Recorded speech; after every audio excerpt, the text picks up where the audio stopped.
right. I think we are live, gentlemen. Cool. I hope we're live. I got the notifications that we're live. I got a notification. I see you on the screen. You see me on the screen? Hi, Robert. I'm on the screen. Oh, Hi, Robert. I'll see that in like 10 seconds. Okay. All right. Hey, everybody. Welcome to this episode of the Disc Golf Ranch, man. This is Bobby, Cool Daddy Slick Breeze. I have with me Eric, California Love. McCabe just got back from California. I did. That was actually really good. I'm You proud like of that? you. Yeah. And Robert, he was my partner for one day, McCall. Hey, that's right. We were partners at the our little DD? DD Nice. cookout. That's awesome. Sabotage. That's what happened. We got second place. Yeah. What? Not too bad. I'm not upset with our finish. Well, I could have played a little better.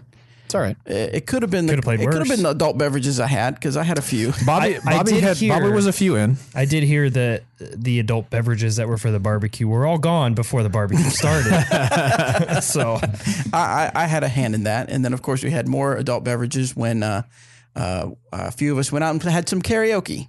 oh, nice. I think I saw those Snapchats. Did you? Yeah. So I had some fun Those karaoke. were awesome. Of course, I love karaoke, so we had a good time. But Eric, tell us, you just got back from California. I did. Tell us a little bit about your California trip. Well, I went out for Riverside. I had gone out in early December of last year to design a course in Riverside. And this past weekend, I went out and did the final walkthrough and put down the GPS coordinates, met with a few city guys, and got the ball rolling there, and everything's good to go. I believe the baskets are shipping this week, so you should be looking for that course to be installed here in the next month or so. And also, while I was out there, Yes. I had a wonderful experience. Yes. I got to hook up with Oh, dude, I'm so jealous. the OGO crew and the Callaway guys. Callaway's out there. Callaway purchased OGO Right. last year, I believe it was last September, I think. And they gave me a full tour of their warehouse, the HQ, so it was funny. He told me, so, all right, I want to take you back here into this room. It's our studio, kind of like what you guys have at Dynamic. And in my head, I'm like, yeah, right. Yeah, I bet it's like that. I bet I won't even know I'm not at Dynamic Discs when I walk into this place. And it was like a full-on studio, like huge TV screens on the back, a stage, two chairs. I mean, it was like. That's awesome. And he's like, if you guys ever want to use it, let us know. Maybe we can Heck yeah. do some promotional stuff. I'm like, yeah, let's do this. Oh man, that would be so But awesome. and then they fitted me for some clubs, which I bet you that was terrible. it was funny because my brother. Oh, yeah. Oh yeah, that's right. He's a general manager of golf at a course down in Texas, and he hit me up when I checked in at Callaway, and he goes, "Callaway? Really?" He's like, "We play Titleist in this family. That's like me throwing Innova." And we all got a good laugh out of that, and it was funny. And so, That's pretty. no, good. it was a great experience. I had an awesome time. That's good. I'm ready to super go cool. back, especially Definitely. looking outside. Yeah, it's not great, it's not great in here. Emporia right now. Yeah. I actually played some golf this weekend as well. Not disc golf, just golf. Oh, nice. Yeah. Kevin Schaefer, one of our graphic designers that we berate mercilessly for being a bagger. Right. Although he has moved up this year and played some open events. Although he is playing the match play and the Next Generation Tour. That's correct. Still as an amateur, so still a bagger. But anyway. Still going to dominate. Yeah. But it was his birthday on Friday, so we went with him and Temp and then Taylor Clark, our warehouse manager, to Iron Horse Golf Course in Kansas City. Oh, and that place is nice. It was great. Yeah. We had a great time. I did not lose, so mission accomplished. That's good. Cool. That's all that really matters. Taylor shot a 90. Taylor's pretty solid. He's pretty solid. Yeah, he didn't play great that day. Kevin shot a 95. I shot a 103, and I probably played golf 15 or Let 20 me ask times you, lifetime. how many times did you use the old foot wedge? No foot wedges. No I foot play. wedges. I play for real. I don't know about I play. that. No. I'm not playing that game. I'm play it as it lies. I don't know. You look like a foot wedge guy. Yeah, just bam. And then Temp. I beat Temp by 4. He shot a 107. So we had a great time out there. Nice. Awesome.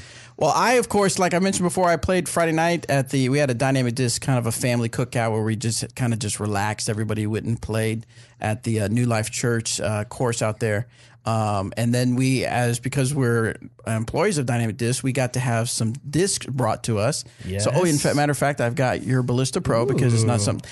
Eric had given me a captain, and I told him I would give him my Ballista Pro. I gave Bobby my team prototype captain. Yes. Because I knew it was a Nice. disc that would suit his game really well. And I threw the captain a couple times at New Life, and it threw pretty good for me. Nice. And then I have my Maverick. Oh, I love that Maverick. Yeah, you threw that well. And then the Explorer, which I gave to my man, to Robert, and he gave me his captain. So now I'm going to have 3 captains. Nice. And then, so anyway, I had a good time. I was partnered up with Robert McCall. Really fun.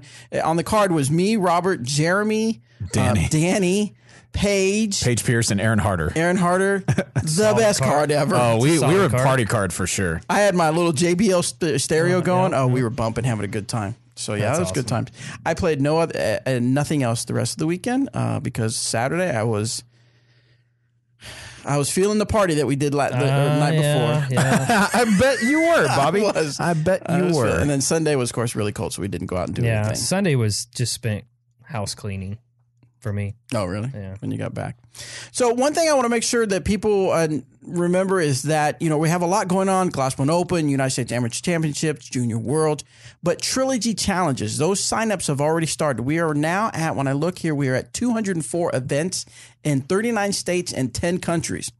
I want to make sure people know that they can get signed up right now to host one. Those don't start playing until beginning of May? I have to look here. But so you can get signed up to host one in your town. The benefits of hosting one is that if you've never run a tournament, this is a good kind of a starter set, for lack of a better term, for get yourself going in running tournaments. It's a good way to raise funds for your course, for your organization, for yourself. If you want to raise some funds for yourself, it's a good way to do that. The self-preservation fund. Yeah, exactly. I like that. If you're a local pro, it makes a lot of sense to do that. Heck yeah, absolutely, dude. Absolutely. So it's really cool. You get 3 discs as a player. You get 3 discs from the 3 companies, all new molds that are coming out. And for this year, we have the Dynamic Disc Patrol, the Westside Disc. I forgot.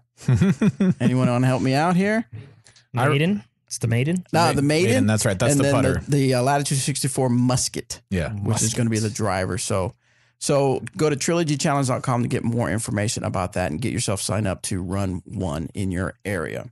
I also just this morning met up with Nate Doss and Valerie Jenkins. Yep. They were at Radius Brewery. They're doing, again, for the second year, they're doing a collaboration. They also collaborated with Prairie Brewery.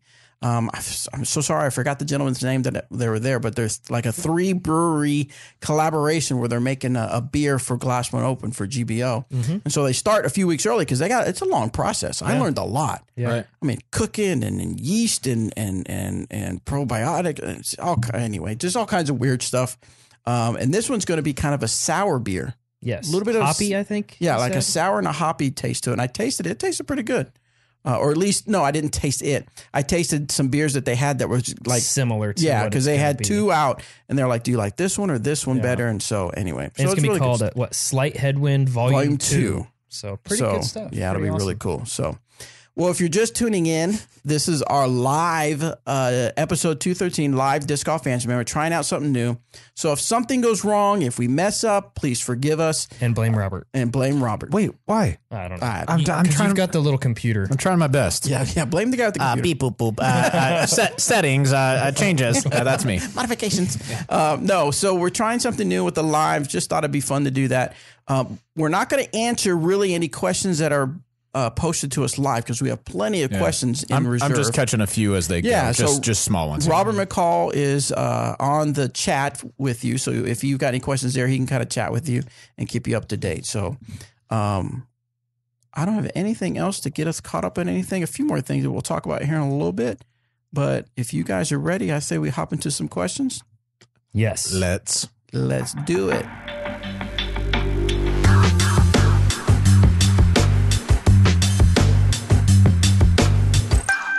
All right, so if that was too loud for you, I apologize.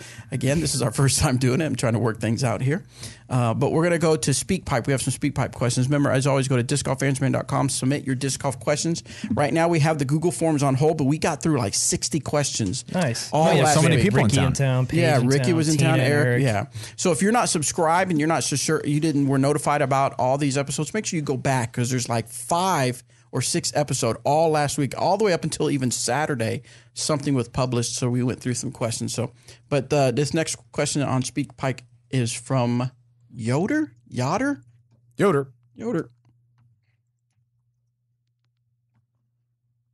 cam crew. I just got done watching the Arrowhead Experience setup video, and it made me wonder, have you ever considered, or do you have in production, a video about course design? Something like from EMAC arriving at the property to scout, through drawings and planning, and finishing with either a local tournament or maybe around with some locals and some DD personnel at the new course. I'd love to see the thought process from start to finish, if nothing else, than to get an idea of what really goes into course design. Thanks for all you do for the disc golf world. Keep it real. So no, it's all secret. Yeah, it's all secret, top secret. In fact, we have guards around Eric when he goes out. That's right. No one Locked box. We have a big dome we put over the property. So actually, Yoda, that's a fantastic idea. So fantastic that we had already thought about it. We actually went out and filmed. It was John Redmond Lake. In Lake. New Strawn, Kansas. And we went out and we filmed. I filmed and walked around with him. I asked him some questions, and he answered different things of what was going on in his mind. And that was going to be our video case study. And then I think some things happened where it's kind of slowed down. Well, it's not dealing with a city. It's dealing with like a county. Yeah. So there's so much more red tape to go through. We're finally in the process now of getting everything worked out and everything moving in the right direction. And as soon as that happens, that next step, Bobby and I will go back out and walk the course when we're putting the ground whiskers in the ground and all the way up to the ribbon cutting, I would assume. So yeah, so if you want to go to our YouTube channel, I cannot remember. I think it's just called John. It's also on the if you go to our course design website, it's on there too. dynamiccoursdesign.com, and it's the first video. And yeah, our whole plan was to do exactly what you mentioned, but it's being a slow process. It's also a little difficult. I mean, for a lot of times when I'm doing a course design, it's boom, I'm gone. Right. I'm leaving. Like for instance, I leave Thursday for Arizona. And I would love Bobby to go and get all of this one on film, but it's really difficult to do that when Bobby has so much other stuff on his plate, and it's kind of a lot of the things are spur of the moment. Like, and plus, going. Yeah, financially, I mean, to have us both go out there 2 to 3 times and stuff like that. That's why I just need to get on that companion plan. Oh, and then I could be your companion. Yeah, there you go. All right, next one is from Eric. What's up? Hey, how do I get golf clubs? Oh, I already did for free. Base. Hi guys, this is Eric from Texas. First question is for Eric McCabe, wondering the update status on the Farm on Texas course that I believe you're working on, or at least consulting with. Second question is for Bobby. We'll stop on the give us a Flower Mound, right? Yeah, Flower Mound, Texas. There's this is another one that had a lot of red tape to deal with and moving through a couple different avenues. The course is completely designed. At this point, we're just waiting on city approvals and the construction crew, because they're also putting in a path. And I asked them to please put the path in first so I can go back and kind of tweak any holes that I need to that are maybe close to the path or something, maybe like some type of safety issue, something like that. So it's still moving. I'm honestly hoping to have that course in the ground playable by late summer. Nice. So it's moving forward rapidly. Like I said, it's dealing with cities is a lot of red tape. Even dealing with our own, like Emporia, getting. Oh yeah. I mean, like Hammond Park, trying to get the tee pads poured out there. It's been a year in the process, and 5 of them are in the ground. We have 5 concrete tees at Hammond Park. Nice. Really? Yep. That's awesome. And there's 4 more to do, but it takes time. It really does from start to finish. So, but it's on its way, and I'm excited about that one. Cool. All right, let's get the second part of his question. Hey, what's your favorite type of popcorn? Like buttery or the cheesy or caramel corn or mixed all together? Robert, wondering what. Okay, mine first. What's my favorite kind of popcorn? I have a lot of favorites. I do like white. Which one is your most favorite? I mean, if I had to choose, if I was on a deserted island, I would probably popcorn's probably not what you want to take on a deserted island. Probably not. But if I had to, not great sustenance. Yes. No. Yes. Salty. White cheddar. White cheddar. I love the white cheddar. See, that's silly. How is that silly? That's silly business. Because your hands get all dirty. Your opinion is incorrect. But see, Sebastian loves it when I eat white cheddar because then he licks the white cheddar off my fingers. Yeah, I could see that. Now, but I do like a good kettle corn. Yeah. I do like some good Cracker Jacks. What's some of the thing? I remember I thought I invented it, but I've heard a lot of people do it. But I used to put like little pieces of candy or something in my popcorn and eat it like that. You know what I used to do that was really weird? Okay. I used to sprinkle like cheddar cheese sprinkles on it, Yeah, and then I that put is it in the weird. microwave for a little bit and let it kind of melt a little You're bit. right, And then that I is eat weird. That's just like nachos. You're just making your popcorn into Popcorn nacho. Popcorn Which nachos. it's not the worst idea I've ever Right. heard. So anyway, that's good stuff. All right, let's see the other part. Product you put in your hair. What is it that makes the hair look so good? And lastly, All right, Robert. What product do I put in my hair? This was actually an ordeal because I ran out, or I was on the way to running out before we went to Waco. So we were going to stop. Yeah. We were going to stop in DFW and find some because I only knew that you could get it from the place that I was getting my haircut before, which is primarily found in Texas. But it was way out of the way in DFW, so I was like, that's stupid. I'm gonna see if I can find it online. I did find it online. It's from Dollar Shave Club, and it's called Casual Hair Clay, and that's what I use. I ordered. There's nothing casual about that. Oh no, it's extremely It's all formal. business. Oh yes, very much business. You know what? When people have mullets, they say business in front, party in back. Negative. I'm just business all over. Just all business. I ordered 3 of them just because when I would go to get my haircut, I would just stock up so I didn't have to worry about it in the future. And they took like maybe a week and a half to get here, and the tracking disappeared. So I emailed Dollar Shave Club and said, "Yo, I'm about to be in real trouble. I don't have my hair stuff." And they sent me 3 more. I didn't even like. I wasn't complaining or anything. I was just Right. like, "Hey, can you give me an update on where the tracking is? Because it just disappeared." I'm freaking out, man. I do have a few vacation days. Look! I can take off. I can take off work and not let anyone see my face, or more specifically my hair. But I don't want to. But then they sent some Lucky more. it's been So, cold, so you could just wear a beanie. that's right. I could have, but You know, we keep pointing this out, and people keep asking, but you're going to have the last laugh when we get a sponsor, and it's going to be a hair product, and they're coming right to you. hey, That's true. I'm available and ready for any hair care sponsors, any clothing any you name shoe sponsors specifically. I really like shoes, and I heard they like to sponsor people whose feet you almost never see on videos like mine, because these are the videos that We can pan to them at some point. and I'll just lift them up all the That's time. we'll get a second camera just for the Just for the shoe shoes. cam. Yeah. Seems important. All right. Thanks for the question. I'm assuming the next one is for Eric. So you ready, Eric? I'm ready.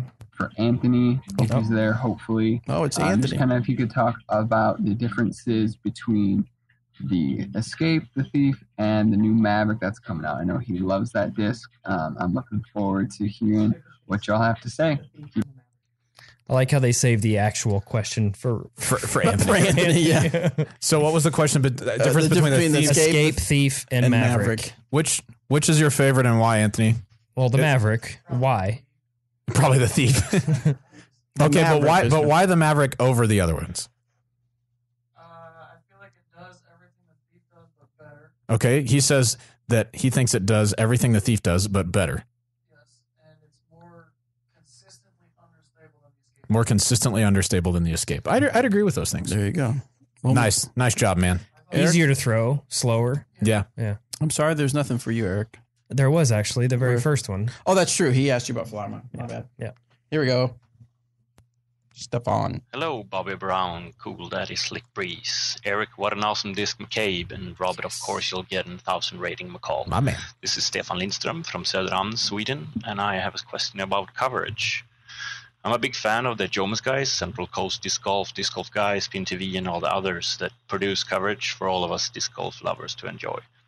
In Sweden, we don't have much coverage from our domestic tournaments, and if there's any international ones, like in Järva Discourse in Stockholm, Spin TV has been there filming it. I come from a very small town, and this year our club have the honors of being the hosts for Sweden's team championship in disc golf, and it's the second year now that it's been held. And I've been playing with the idea about doing coverage for a few of the cards over the weekend. Nice. But right now I don't have any equipment, and I don't know what to look for. What kind of camera is needed to get some good footage? What kind of cameras do you guys use when you're out filming Luck of the Draws or doing any disc reviews? And would you say it's good enough for filming some good quality disc golf? I'm looking forward to hear from you, and thanks for a great show, and keep it real. What do you think, boss man? This is going to definitely be a Bobby question. All right, so right now when we go film, we have 2 cameras when we do two car coverage. Two camera coverage. Yeah. We have the Sony, I believe it's a PXW70, and that is a workhorse. It's really good at autofocus and stuff like that. It's just nice, small, compact size. Is that the one we're That's the using one today? you're watching us on right now. Is the Sony. And if it looks bad, that's just because of us, not the camera. Correct, It's doing its job. We just didn't really. And I do our remember job. it's live, so it's going to have a little bit of, and it's not the highest. It's pushing out at 720p. So the other one is the Panasonic AGC90. Now that is back when I was starting Cool Daddy Slick Breeze, and that was my The 80s. This the camera's probably about 6 years old, and it's a really good one too. But it's kind of showing its age. If you were to show the Panasonic footage all by itself, it would look nice. But if you put it up against the Sony that we're watching right now, the Sony would be much more, would be crispier, much more crisp as far as the lines and stuff. Meat, Crispy. crispy meat. No, and so that's what I use now. To say, I get people messaging me all the time, what's a good camera to film tournament coverage? There are so many cameras out there. I would say get the most expensive camera you can afford. Now, if you were to say, well, you have to give me a number, Bobby, I would say if you're going to do tournament coverage, you're going to have to spend at least, to get halfway decent, $330 on the low end. And then I wouldn't say you need to spend more than $3,000 if you have the money to afford a really nice camera. I think I would start with the Canon. Now I like the Sony. So the Sony XD Cam line is good, or the Canon Vixia line. That's a really good line. Cool. Excellent. Next one comes from Charlie. You bit my finger. I hadn't thought of Charlie bit my finger and so. Oh, Charlie. Disc Golf Answer Man, love the show. So much looking forward to your podcasts. So I have a question. It's going to be quite vague, but we appreciate kind of where I'm look at. forward to your moment. I questions. don't know the details, so I hopefully you can be able to answer this for me. You probably spend a good amount of time discussing this, but a friend and I have put together a golf course, and it has 9 holes in it right now. We're designing a championship level, hopefully a national tour style like course, but it's a ways away, so we're planning for it. So I know that you guys do Glass Bond Open, and love the tournament. So how do you get a course at that point? I know that's pretty much a waiting list of courses that want to do the same thing. And so if you could explain a bit of how you go from A to B for like first few years, and clearly you have to have tournaments and things like that, and have good promotions. So if you could touch on that, so then I can start making more detailed plan. Very much appreciate it. Well done, boys. Keep up the good work. Thanks. I don't know that there's a schematic or a blueprint or a detailed plan. I mean, of course, there's some obvious things that you got to do. Like you said, you got to run tournaments. But, I mean, what year was the first GBO? 80. Pretty much. Well, this will be, I believe, the 16th. 16th. So it's 15th taken or us 16th. taking us that long now. I know he's And not before that, it was the Emporia Open. Right. The Glassbone Open is just when I took over. There's still people the running Emporia event, Open was in Emporia for years before that, probably since early 90s. I mean, I'm sure if you were to ask, you're going to get different answers from us three. Even if Doug Bjerkus was in here, of course, event coordinator. He's been running events for a long time, doing a really good job. He's going to have certain answers for you as far as running events. But, gosh, yes, he said it was a vague question. Yeah. Well, I mean, they have 9 holes now. So, your first step is going to be getting the other 9. Right. Having the 18-hole course to be able to run events. And like Bobby said, it's not like it just happened overnight in Emporia. It's been a long time coming. It's getting the city of Emporia to realize that there's benefit to having multiple disc golf courses. So it's not about which course in town is quality to use for the event, because I believe we have all quality courses that we're using. We have 1,600 people coming to town, so that's going to take 1,600 players. And yes, then, yes, Right. that's going to take be awesome. multiple courses to use. Yeah. So having the city of Emporia, you know, see benefit in us, you know, having the 9-hole course at Hammond, having the 2 Jones courses, the Peter Pan courses, the list goes on and on. It's not that there's a course out there that we're not going to use it. You know, I think it's just a matter of showing value in it and really, you know, putting your blood, sweat, and tears into it, so to speak. Yeah. I mean, it takes time. Right. Well, and Glassblown has such a huge economic impact on Emporia. Yeah. Like that, between that and the Dirty Kansas, those are the 2 biggest. And and the GBO is not even close to as big as the Dirty Kansas. Exactly. And so, yeah, I mean, once the city sees that, I think they'll be more prone to want to work with you on things like that. Yeah. So I'm going to keep it real, Charlie. I'm going to keep it real for you. Yeah. I would say to start out, I would say don't even think about a national tour, major, a disc golf pro tour. Don't even think on that level for at least the next 4 or 5 years.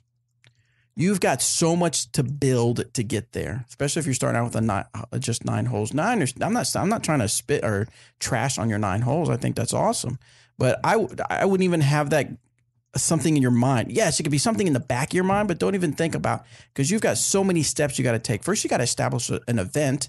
Then you've got to get people to come play it. Then you've got to figure out how to go from 9 to 18. Then you got to make people come to that 18. You know, if I hear in about a year or 2 you're upset that Nico doesn't come or Simon Lazat doesn't come to your event and you're upset about it, you're thinking about it all wrong. Right. You know, it's going to be very hard to get these big names out there when you're just trying to build an event. You need to get those local pros there. You need to get those local AMs excited about that event. Then build up the cash money there, not and then, just and then get the pros get up there. So I know that's not a set detailed blueprint for you, but you just got to do the work of running events and running tournaments out there every month, every other month, every summer or whatever to get interest in there. And then, of course, like they said, show the city that this can have an economic impact on the town. So I don't know if that helped, Charlie. Hopefully it did. Next one comes from Matt. Hi guys, my name is Matt Wakeman, and today I have a question about moving obstacles. So it states here in the rule book that a player must choose the stance result in the least amount of movement of any obstacles that is not permanent or an integral part of the course. So say there is a branch that is slightly behind my lie. Can I position my body in front of that, slightly moving it? Or do I have to not move that branch at all, stand behind it, and then throw basically into that branch because that's my only option? Because, you know, the rule book does say it is legal for a player's throwing motion to cause incidental movement of an obstacle. Just want some clarification about that. And, you know, can you position your body slightly moving small branches and stuff like that? For instance, like take the Nantucket course. If you go off the side of the fairway, I mean, it's thick in there. I don't see how you can get in there and not move stuff, you know, just by taking any stance whatsoever. So, yeah, just some clarification there, and what you guys' thoughts are would be appreciated. Thanks. What you got for him? My understanding on that one is that, yeah, you need to find a stance that affects the obstacles as little as possible. So if say there's a tree in front of your lie, obviously you can't, you know, bend branches down and throw, right? If there's a tree kind of around your lie or a little bit behind your lie, that's still an obstacle that you're going to have to deal with, even though it isn't in front of your lie. So while you could take a stance that moved it a little bit, the goal isn't to like go from basket side into your mini. The goal isn't to make room for yourself.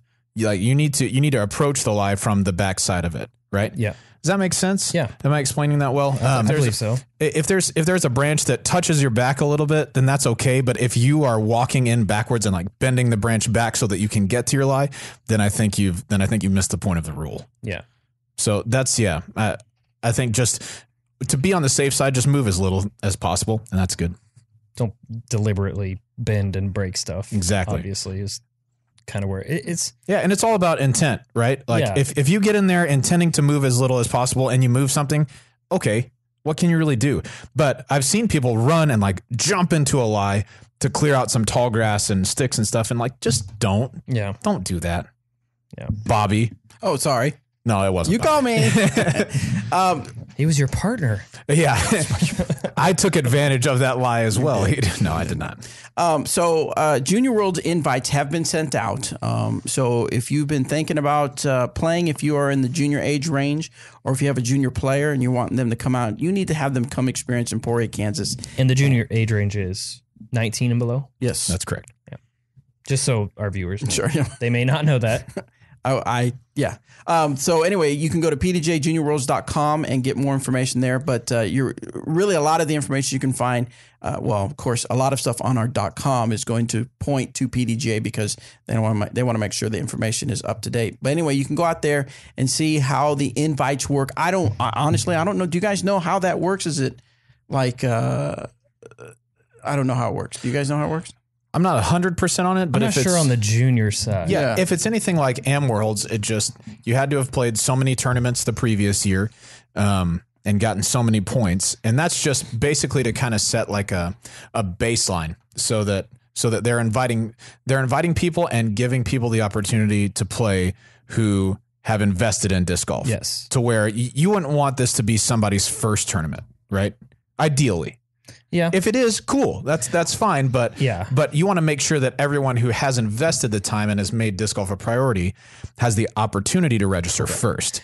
I don't want to speak like I think this is true, but I'm pretty sure that if you're listening and you didn't get the invite, that doesn't mean you can't play the Junior Worlds. Correct. You just have to register at a later date. Yeah, it'll be a later and that's how date they do to for Pro Worlds, Am Worlds, all that stuff. Yeah. So if you can go to, like I said, pdjjuniorworlds.com and then look for that players tab, and then under registration info, you'll see the dates, which is, of course, the competition is July 11th through July 14th. And then registration schedule, refund policy, and then the invitation to register criteria. And that'll, of course, take you to all the official stuff at pdj.com. Yeah. I can't wait for that stuff, man. It's going to be fun. I went and played doubles the other day with Isaiah Esquivel as my partner, and that kid is unbelievable. Yeah. He carried you. Yeah, he backpacked me hard for sure. Yeah. No, he throws so far with seemingly no effort, just smash. And they're criminals that he's right. Yeah, he threw a bio defender on hole 4, just straight over the water, baby hyzer all the way. No big deal. How far would the hole 4? To carry the water's probably 440. And what course? East. Oh. Straight out. Oh, okay. Yeah. Probably 440, 430. And he was, well past the water, probably 40 or 50 feet. Straight shot. Wow. No big deal. It's going to be fun watching some of these kids come out and play. Yeah. The other thing I want to let you know, and kind of disappointing news, but right now Anthony is working on Glassbone Open course previews, and he's getting some done. That is bad news. No, yeah. That freaking guy. Why is he working? No. No, the bad news is there are going to be some courses we're just not sure we're going to get to because they're still finalizing things, and some courses aren't really going to be set up, and maybe you can give me some insight. Yeah. Like the Muni, both Muni Red and Blue aren't, they're not going to actually be in the ground. Right. OGO and hand-eye courses are not even going to be in the ground until right before play. Yes. In time for people to practice, obviously, but not in time for us to get out there and videotape that and do a course review. So I apologize for that, guys, but it is what it is. But we are getting a few of them done that Anthony's going to work on, and Danny and them are going to go film some more. So we'll get those out as soon as we can. But I want to. And I believe the country club, we hired the gentleman to do the upgrades out there. So the 5 new pins that we're putting in, the new T-pad, I believe that's all happening this week. Oh, nice. So maybe that's something we can all get out there and film around at the club. Yep. All right, let's get back to the questions. This one's from John. Hey, D-Game crew. This is John from Pelham, New Hampshire. I had a couple questions for you guys. My first one is for Bobby. I absolutely love your Is This Disc Right For You videos. As somebody who really started playing in June of last year, they really helped me decide what new discs to try out. I noticed some episodes on Westside Discs from a few years ago, but I was wondering if there are going to be any new ones coming out with some of the newer molds due to the recent acquisition of Westside Discs. Okay, so yes, so we have a or a video series called "Is This Disc Right for You?" where I throw the disc, Eric throws the disc, and then you can kind of find where you're at in between there. In fact, we need to do some for the Captain and the Maverick that's coming out. And the Getaway and the Getaway. Well, we don't. Well, the Captain and Maverick are like coming out next. Getaway's April a little bit. 13th. I mean, the Getaway's 3 weeks away. That's true. So we'll have to get out and get away. No, we'll have to get out there. Get out. Words. Saying things. So no, anyway, so we'll get out there and we'll film those once it warms up, which I think is supposed to warm up a little bit next week. And we'll get out there and do that. But yeah, so you can watch those videos and it kind of helps you pick those. We did at the beginning when it was the first idea, we were just going to like do everything. And then we realized that we have hundreds of discs in this place and we weren't going to be able to do all of them. So we said, well, let's just concentrate on dynamic discs because once we get those done, new molds are going to come out. We'll have to do them again. Will we do some for West Side? I don't know because again, there's 4 molds coming out from DD this year. And then of course we like to do the Trilogy Challenge version. So we'll have 3 there.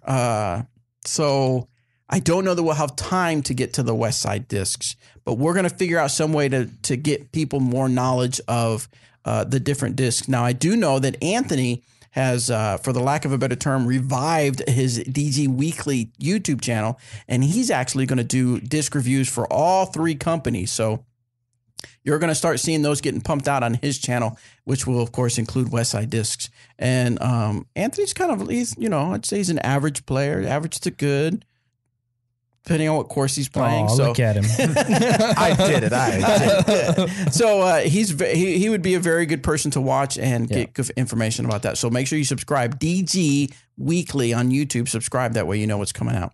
Yeah. Next one comes from Rec Rob. What's up, Rec Rob? Hey guys, got a quick question for you, or gals, whoever might be in the studio at the time. What is going on when the ratings change for your PDGA rated rounds? When I'm trying to explain to people about ratings and what they got and, what division they're in, common question is, well, my ratings was this at this round, but I looked at it a few days later and it changed. So I was curious, why did it change? Can we predict why it would change, if it would go up or down?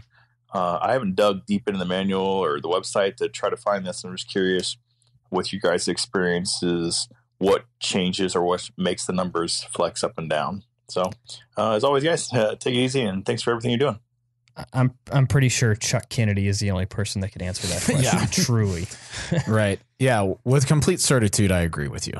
I guess is that I know that there are places where you can input the weather that day. Like Input. Sorry. Wait, what? If it was like 25. I can't hear that word without hearing Eric I know. go, input. Okay. Sorry. So I know that there are places on the forum where you can enter things. Input? No, not input. No, anything but that. But like if it was particularly windy, maybe the course par changed from when they entered the scores to what it actually was. Maybe they were just going off of 54 par.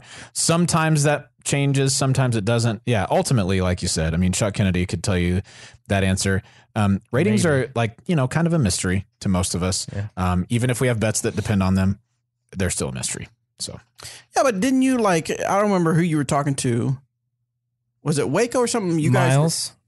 Was it? I can't remember. I know Miles said that he calculated your rating and it was 999 or something. Right. No, that you were talking to somebody or a group was talking. We were at Torchy's Tacos, Torchy's Tacos, and you guys were like, "Oh, it's rated this, but I bet it goes up." Didn't you guys talk about? You guys were talking about that. That could be during the middle of a round too. Potentially, like your round gets maybe that's done, what it was. and then Maybe there's still cards out there. Mm-hmm. And Anthony says what I was no. getting, what I was getting at is that It was when we were at Torchy's with, Yeah. like Landon and Miles. Yeah. and so everybody's like, I bet you. I didn't know what was the thinking behind that. Why they thought it was going to go up. Yeah, I'm not sure. No, and okay. maybe ratings change in between the time that the events were made final. Yeah. And then until then, I don't know. They do change from then to then too. I mean, that's Right. not just because at the end of the tournament, when you look at your ratings, that's not always necessarily what the rating's going to be. Right. So yeah, who knows? All right. Our next one came from PDJ number 108. 123. Okay. I was like, dude, that's a really old PDJ And then number. thank you for the warning, PDJ 108 123. He said the volume came out kind of loud, so heads up. So hold on, guys. Ready? Thank you. Here we go. Hi, DeGam. My question is for Robert this week. Hi, Robert. I've been playing disc golf for about 3 months now. I can throw my backhand about 100 feet on a really nice hyzer. And I grow the sport every single day because I post on Facebook and I ask all my friends if they want to come play disc golf with me. Well, nobody's really wanted to yet, but I know someday somebody will. So will you sponsor me? Just kidding. You just got punked. Yeah. I pre-screened these, so I knew that one was coming. Yeah. Nice. No. About a couple sentences in, I was like, this sounds like an online application to me. Hold on. There's more to it. Okay. My real question this week is about backhand wrist pain. I get a lot of wrist pain when I throw backhand. And I'm wondering if you guys are supposed to keep your wrist flat, from pullback to follow through, or if you do move your wrist at all in that process. So thanks for keeping it real, guys. And hashtag 1000NoMo. Oh, 1000NoMo. First of all, hateful. You're definitely not on the team now. Okay. You're out of here. Okay, so ideally in the throwing motion, I think what you may be doing is having way too much wrist action. What you really want, hey, since we're live, we can do this. Hey, Anthony, would you hand me a disc, please? Well, we can do it for them. Yeah. Well, if you're watching this via, it doesn't matter, any disc. If you're watching this on YouTube right now, this is kind of what we're talking about. Nice Explorer, when you pull back, oh yeah, super nice. So when you when you pull back to throw a disc, you really want your forearm and the back of your hand to be on the same plane all the way back, right? So when you're pulling back, you want it to look like that, and it stays on that angle until it must move. That's the only time that your wrist should really bend. What you may be dealing with is that you're curling your wrist too much on the way back, and you're causing way too much added action on that. What you really want is for this to be level across your forearm to the back of your hand, and really only break whenever you're forced to, because the disc is so far forward that you can't move your arm any farther without moving your wrist some. Do you corroborate that? Thank you. Danny agrees. Nice. Sweet Explorer. Yeah. So I just saw something on the chat of our YouTube, and I want to give a shout out. Super Detonation that says, got you guys on the big screen at Ozone Vapors. Nice. Yeah, So if you're watching from... That's Paul Dories. Oh, really? Mm-hmm. What up, Pauly D? Pauly D? Thanks for doing that, My man. All right, let's get back to the questions. This one's from Michael. Close. Hey guys, this is Michael from Austin, Texas. I was just wondering how come in some of y'all's retail locations, like Academy and Dick's, that they don't carry any biofusion or fusion disc and only lucid plastics. Y'all have a good day and keep up the work. Thanks. We shall keep up the work. Keep doing the stuff. So you have to understand, when we go to those big box stores, that they have a lot more than just disc golf. So we can't really tailor to just disc golfers. So at this time we have to put out stuff that it's going to appeal to the masses, if that makes sense. So I would say we want to put forward some of the premium plastics. So when people come across this, the idea is they'll come across and they'll say, "Oh, what's a truth? Why is that guy on there?" And they feel the plastic and they like it, and they take it out and they throw it because they just discovered disc golf, and they're like, "Man, I really like the way this throws. This is dynamic discs." And then they go online, they search for dynamic discs, and then boom, now they can find out about all the different plastics that we have as far as our molds. Yeah, big box stores. I mean, I would say the majority of people that are purchasing discs in big box stores are almost beginners, or people that are trying out the sport. You don't get too many absolute diehards. I don't think. Maybe there is. Maybe there's in areas where there's not a disc golf shop, or they are the type of people that want to. I have to feel my disc before I buy it, kind of thing. Right. There could be some of those, but I think a lot of them are. Now, of course, the plan is to. We'd love to have a full lineup to take over. That'd be awesome. But yeah, have just one wall. Yep.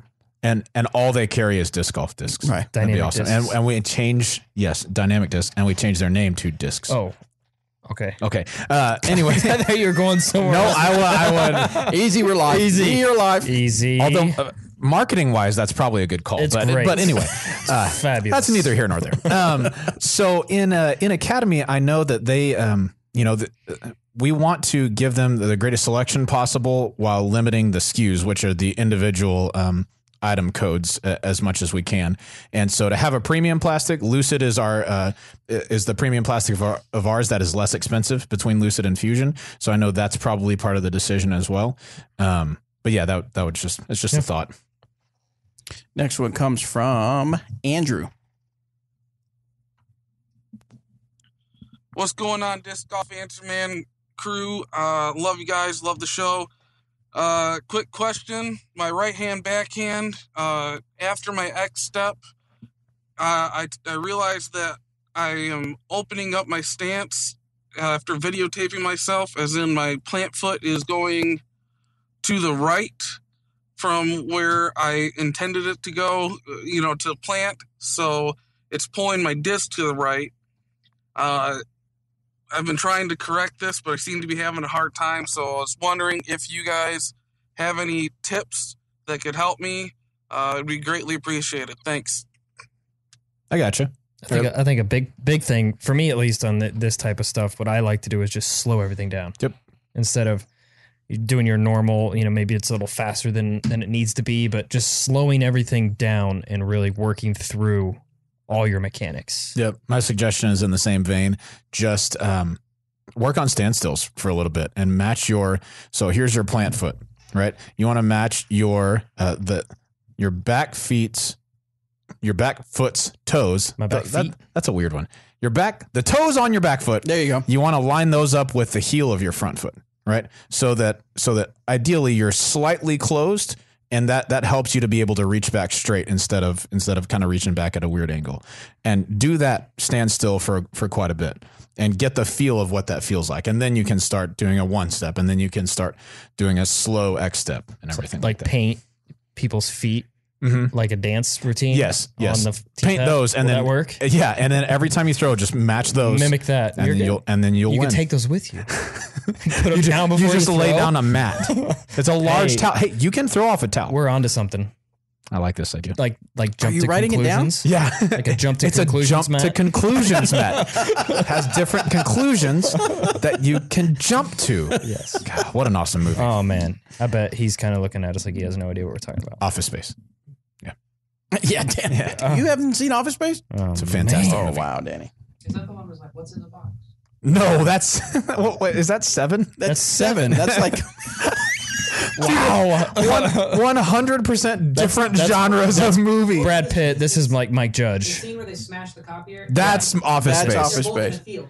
Yeah, well, yeah. Where the lake is. okay. They Okay. are- Kind of So fair. the genre is movies that have fields in them. Okay, Yeah. they're all connected. Field of Dreams. Wasn't that a section at Blockbuster? Same genre.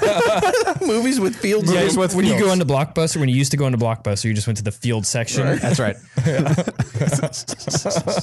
All westerns are in that as baseball well. movies. Yeah. Baseball movies. All baseball movies. No basketball movies. Right. No, forget no, that. Forget Nope. that. Yeah. All right. Next one is from Jacob. How's it going, Disc Golf Answer Man crew? Got a question today regarding weather delays. Here's the situation. You're playing a tournament round, and halfway through the hole, the horn blows and everyone is encouraged to seek shelter.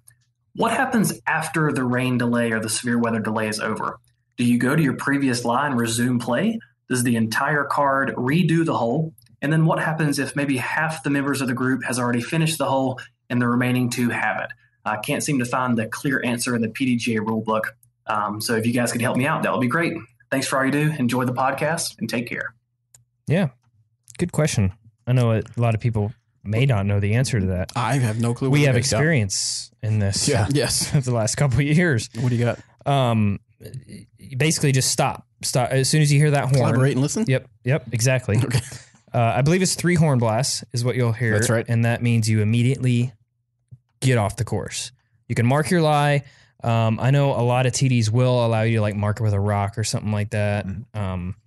And then when you come back, you don't replay the hole. You just kind of like you took a break. It's just like, so if you have the worst thing for me is when I have to come back and like make a 25-foot putt. Yeah, you're cold. Yeah, you're cold. It's wet. It's just okay. This is awkward. I got to make this putt now. That's always been the hard part for me. But it doesn't matter if half the card has finished the hole and half the card hasn't.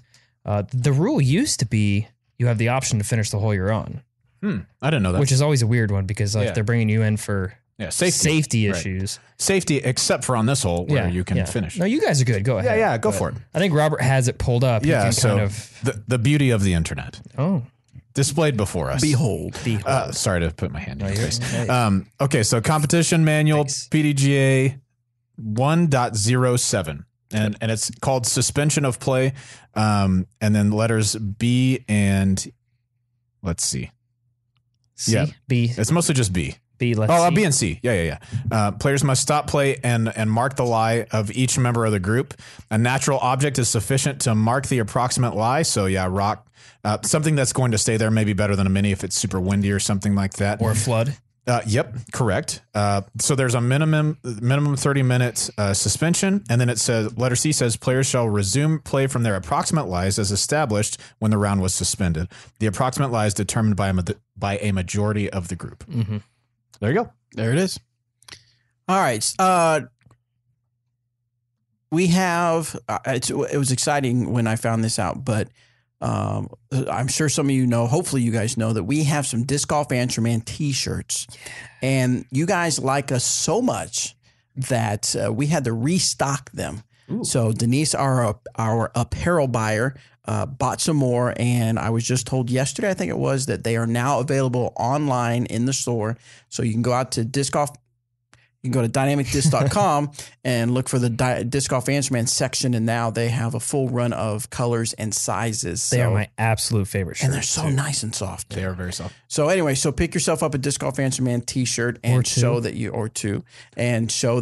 enjoy, or three, because they come in three colors. One for each of us. Hey-o. So anyway. That was very Terry Miller-like. Yeah. What the heck, man? Oh, man. I just pictured Terry Miller sitting next to me. Great. That sucks that this is live because now I can't edit that out. No, along with the Disc Golf Answer Man t-shirts, we actually have some other really cool t-shirts, some B Dynamic, some prototype ring shirts. So if the weather's starting to get warm in your area, pick yourself up a Dynamic Disc t-shirt and hats. We have a lot of different style of hats for sure. We actually just got in some West Side Disc shirts. Oh, yeah. Say Disc Golf Never Sleeps, and they've got the an owl on them. That's pretty super cool. Those are cool. I saw somebody post about one today. Yeah. All right, back to the questions. Next one is from Zane. Hey, Disc Golf Answer Man. I have a question regarding forehand grips. So I use a two-finger pistol, like finger gun style grip for mid-ranges, putters, and fairway drivers when I throw forehand. But when I throw distance drivers, I use a more stacked middle finger and index finger against the rim grip, like Jeremy Colling or Nate Sexton.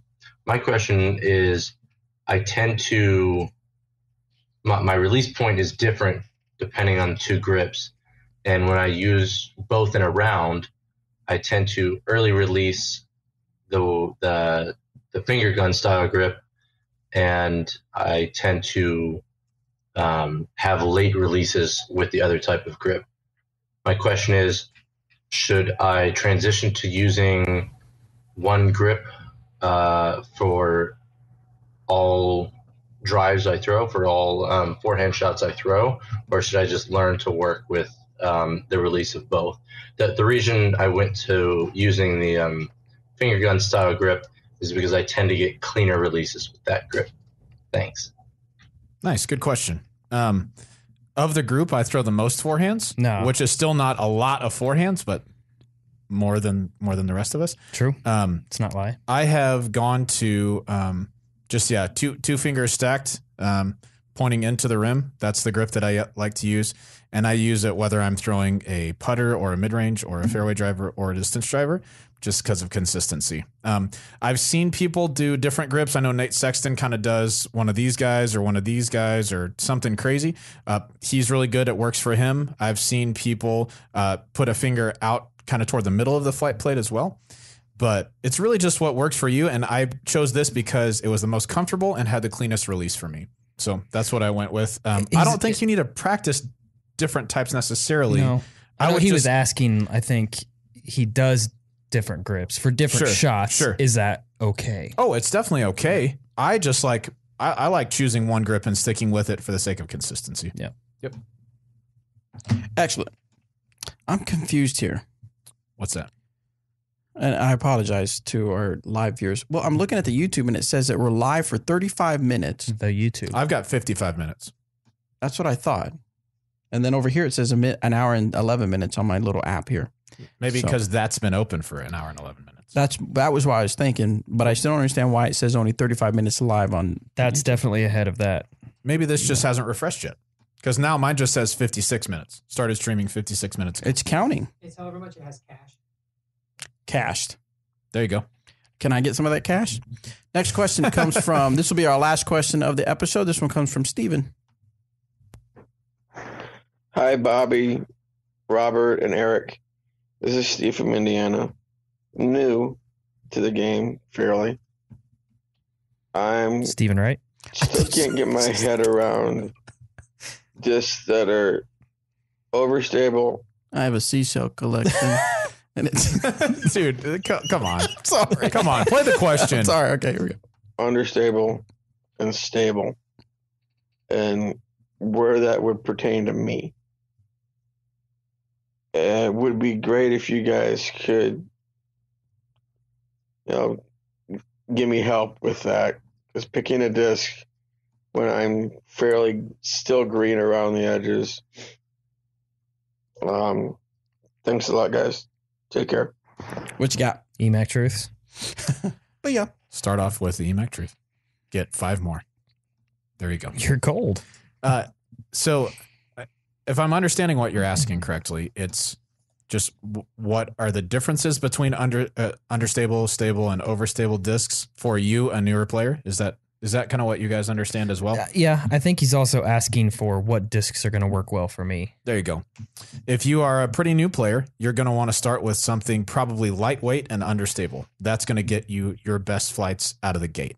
So a great dynamic disc to start off with is something really, really neutral flying, even as slightly understable. The Maverick is a great driver for, I think, people who are starting off. It's going to either go straight for you or probably finish a little bit to the left for you, which is great. If it does finish a little bit to the left, then I think you're going to like something like the Dynamic Disc Witness, because that'll fly a little bit straighter and maybe even move to the right. You don't want to choose something that has a 0 turn or something like that, because that's going to be way too overstable and just dive to the left. You don't want that at all. Ideally, you want something that you can throw flat that flies straight. And for use, just starting out, understable discs are going to be better for that. So Witness is great for that. I know the Latitude 64 Mall is great for that. The Westside Seer is great for that. Lots of good options in that category. Yeah. Anything to add other than more EMAC truths? More than well, I mean, obviously, putter. As far as your putter would go, I would say there's pretty much any putter that you can grab, whatever feels great in your hand. But yeah, I think starting out with a Maverick is actually a really good disc choice to kind of start your basis off of with and see how it flies for you, to see, where you should go from there. If you should move up to or move down, I guess it would be to the Witness, or maybe up to like a Renegade, something like that, further down the road. All right, so that's all the questions we're going to answer. But for you YouTube people, first let's address the audio listeners, because we're still doing this as a podcast. I apologize if something was not works really well, since you're only listening to it on audio and we did anything visually. Hopefully you'll be able to go watch this episode on YouTube. But for our YouTube watchers, we're going to see if we can answer a few questions that are on here. Just to get, let's see. Someone asked about what plastics will the Maverick come in? All of them. Someday. Maybe. I don't know. Probably not all of them. It's hard to say what it will. I mean, the obvious are going to be the Lucid and the Fusion, which is what just about every disc comes out in. And then whether that comes out in like Prime or Hybrid. I'm sure BioFusion eventually. And we've said this before, Eric and I have said this before in past shows, if a disc is very popular, like the Maverick is becoming, it's something we try to offer in a lot more plastic because it just makes more sense to do And it's more beginner friendly too. That's so true. you will probably see it in a lot more variety. Right. Here's a question so John and Kelly Wood on here have said, they're saying words, saying things. Here we go. Was thinking about coming to the GBO to watch and to visit the DD store. Number one, will I be able to see players easily? And number two, does the store have a lot to offer, like more than the Kansas City store? Yes and yes. So number one, the players are very accessible out here. And one of their follow-up questions was, are the pros accessible or are they like pro athletes from different sports where they're kind of closed off or like above everyone else? And yes. I mean, no. Never meet Eric McCabe. He's very rude. No, I think across the board, disc golf pros are pretty accessible, pretty friendly to talk to. You're always going to have people with different personalities. So some will be more accessible than others. Some will spend, some time chatting with you. Some won't really be interested in talking to you. I would say that's just people though. I would say off the course though, I can't think of a single top touring pro that if you approach are going to like shun you. Exactly. Yeah. Unless they just walked off a bad round. And then, that's maybe a little different. Trouble, but yeah, absolutely. Come talk to people. It's such a good experience. Yeah, definitely. And yes, the dynamic disc store is probably 4 times the size. Certainly worth making it.